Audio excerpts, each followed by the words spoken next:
क्या आपको पता है वर्चुअल डिजिटल एसेट अब अनडिस्क्लोज इनकम का पार्ट बन गए हैं। So as per the finance bill 2025 जो भी वीडीए है it means virtual digital assets हैं वो अनडिस्क्लोज इनकम में कवर हो जाएंगे।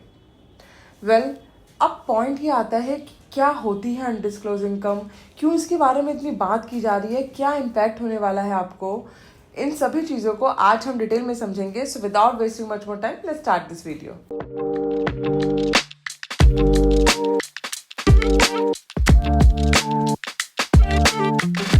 हे everyone, this is Neha Gupta. Welcome you all on this channel. I hope आप सब लोग फिट होंगे, अच्छे से अपना काम कर रहे होंगे।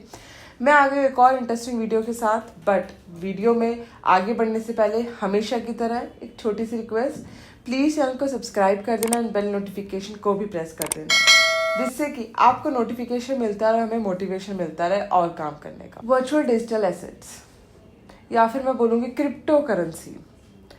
क्रिप्टो करेंसी में लोगों ने बहुत अच्छा अर्न किया जो सही टाइम पे एंटर हो गया। सो प्रॉब्लम ये आ रही है कि क्रिप्टो करेंसी को अनडिस्क्लोज इनकम का पार्ट बना दिया गया है अंडर दी फाइनेंस बिल 2025। सो अब इससे होगा क्या, डिटेल में समझने से पहले एक छोटा सा ओवरव्यू मैं आपको दे दूं कि जब भी टैक्स सर्चेस होती है एसएससी के यहाँ और वहाँ पर जो भी एसेट मिलता है जो कि अनडिस्क्लोज इनकम के डेफिनेशन में कवर है, तो उसके ऊपर अप टू 60% तक का स्टीप टैक्स लग जाता है, प्लस 50% पेनल्टी लग जाती है। तो इसलिए अनडिस्क्लोज इनकम का मिलना बहुत बड़ा रिस्क होता है। मान के चलिए मोटा मोटा पूरी सारी आपकी अनडिस्क्लोज इनकम टैक्स में चली जाती है। तो इसलिए अनडिस्क्लोज इनकम पे बहुत बातें हो रही है कि क्यों वीडियो को इसका पार्ट बना दिया गया। सबसे इम्पॉर्टेंट पॉइंट जो यहाँ पे आपको समझना जरूरी है, that we call block assessment scheme. Tax searches जब भी होती है, बहुत ध्यान से सुनिएगा, ये आपको बहुत हेल्प करेगा ये पॉइंट। टैक्स सर्चेस जब भी होती हैं तो जिस साल टैक्स सर्च हुई आपके यहाँ, उस साल से लेके पिछले 6 साल तक को कवर कर लिया जाता है ब्लॉक असेसमेंट स्कीम में। तो इसलिए टैक्स सर्चेस जिस साल हुई वो बहुत इंपॉर्टेंट ईयर होता है, पूरे ब्लॉक को देखा जाता है। सो एक बार आप सभी लोग स्क्रीन पे ध्यान दीजिएगा। Under section 158B subsection B of the income tax act, undisclosed income includes money, bullion, jewelry, valuable assets and entries in the books of accounts not reported in the tax return। ये तो थी अभी तक की definition. अब amendment के बाद क्या हुआ, VDAs such as cryptocurrencies, NFTs and tokens will also fall under this category effective from 1st February 2025। सो जितने भी वर्चुअल डिजिटल एसेट्स हैं वो सब कवर कर दिए गए अनडिस्क्लोज्ड इनकम में। सो अब इससे हुआ क्या, बहुत इंपॉर्टेंट पॉइंट है जो सबसे ज़्यादा इम्पैक्ट करेगा।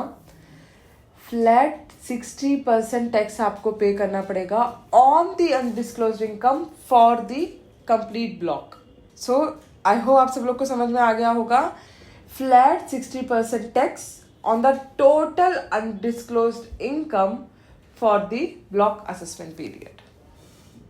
सो ये तो थी टैक्स की बात। अब बात करते हैं पेनल्टी की। So 50% penalty on the total tax amount. So पहले हेडिंग में जो टैक्स बना उस पर 50% पेनल्टी आपको देनी पड़ेगी। तो अगर अब हम मोटा मोटा समझे इस चीज को, तो रफली 90% तक का कोई भी एसएससी टैक्स पे कर देगा अपने इनकम का। तो एसएससी के हाथ में तो कोई इनकम रह ही नहीं गई। जितनी भी अनडिस्क्लोज इनकम मिली उस पर 90% तक का टैक्स एसएससी ने पे कर दिया। क्या ये जस्टिफाइड है? वेल एज ए सीए मैं ये बोलूँगी कि जस्टिफाइड तो ये भी नहीं है कि आप अनडिस्क्लोज इनकम रखें। ऐसी कोई भी इनकम आपके पास नहीं होनी चाहिए जो रिपोर्टेड ना हो। अब ये होगा कैसे, ये पॉसिबल कैसे है? दिक्कत क्या आ रही है, लोगों को पता ही नहीं है कि क्या अनडिस्क्लोज है क्या डिस्क्लोज नहीं है। देखिए सिंपल सा तरीका है इस बात को जानने का। आपके पास जितने भी एसेट्स है ना, जब आप ITR भर रहे हैं तो वहाँ पे ITR 2 अगर आप भर रहे हैं तो सिंपली आप अपने सारे एसेट्स को डिक्लेयर कर दीजिए। आपके पास ज्वेलरी आप डिक्लेयर करिए, आपके पास FDs आप डिक्लेयर करिए, आपका बैंक बैलेंस, आपका NPS, आपका म्यूचुअल फंड, आपका स्टॉक पोर्टफोलियो जो भी ऑन एज ऑन 31 मार्च है सब डिक्लेयर कर दीजिए। That we call disclosed income. But ऐसा नहीं है कि सिर्फ डिक्लेयर करने से वो डिस्क्लोज हो गई, उस पर टैक्स भी पे करना होगा, या फिर आप ऑलरेडी टैक्स पे करते आ रहे हो। ये 1 मिनट मैं आपका यहाँ पे लूँगी, थोड़ा डिटेल में समझाऊंगी। देखिए ऐसा नहीं है, मेरी सैलरी है लेट्स से 5 लाख रुपए साल की, और मैंने मैं इस साल जॉब स्टार्ट कर रही हूँ, बहुत बेसिक एग्जांपल ले रही हूँ, मैं इस साल अपनी जॉब स्टार्ट करी, 5 लाख रुपए इस साल कमाए, और नेक्स्ट ईयर 2026 में मैंने 5 लाख रुपए फिर कमाए, मैं 10 लाख रुपए मेरे पास सैलरी आ गई, और मैंने नेक्स्ट ईयर 20 लाख की ज्वेलरी खरीद ली, और ITR 2 भरते वक्त लिख दिया, डिस्क्लोज कर दिया कि मेरी ज्वेलरी 20 लाख की है। तो आप बताइए कि आपने कमाए तो वैसे 10 लाख रुपए है, ज्वेलरी 20 लाख की किस हिसाब से डिस्क्लोज कर रहे हैं? क्या ये बात सही है? सो इट मीन्स कहीं ना कहीं आपके पास ब्लैक इनकम है जिसको आप यहाँ पे ज्वेलरी बाय करके शो कर रहे हैं, तो ये तरीका बिल्कुल गलत है। हो सकता है ज्वेलरी आपको आपकी शादी में मिली हो, दैट इज एग्जेम्प्टेड, वो आप डिक्लेयर कर सकते हैं, बट आपके पास उसके फुल प्रूफ होने चाहिए। इनकम टैक्स डिपार्टमेंट आपसे फोटो मांगेगा कि आपको ज्वेलरी मिली है। सो पहले ये ट्रेंड होता था कि जब भी शादी होती थी, जितनी भी ज्वेलरी चढ़ाई जाती थी लड़की को या लड़के को, लड़की के घर वाले चढ़ाते थे, गोल्ड का ब्रेसलेट पहना रहे हैं या लड़के को गोल्ड की चेन पहना रहे हैं, तो उसकी वीडियो रिकॉर्डिंग फोटो होती थी। ऐसी लड़की को जब सोने का सेट चढ़ रहा है, डायमंड चढ़ रहा है, जो भी चढ़ रहा है, तो उसकी फोटो वीडियोज रिकॉर्ड होती थी। बट धीरे धीरे ट्रेंड कम हो गया, इसको पहले शो ऑफ बोला जाता था, अब ये शो ऑफ से हट गया। बट इनकम टैक्स डिपार्टमेंट आपसे फोटो एंड वीडियोज मांगेगा कि दिखाइए आपको शादी में चढ़ाए, क्या प्रूफ है आपका? तो आपके पास क्या प्रूफ होगा कि जब शादी में आपको चढ़ाया गया तो आपने के पास या तो उसके पहने हुए की कोई ना कोई फोटो हो, जब चढ़ाया गया होगा आपने थोड़ी देर पहने रखा होगा, कहीं ना कहीं फोटो मिल जाएगी, या फिर चढ़ाते वक्त की कोई वीडियो या फोटो आपके पास होनी चाहिए। अदरवाइज ऐसा नहीं है मेरे पास 10 सेट है, मैं बोल दूँ कि ये सारा मुझे शादी में मिला है, डिपार्टमेंट नहीं मानेगा अगर आपके पास कोई प्रूफ नहीं है।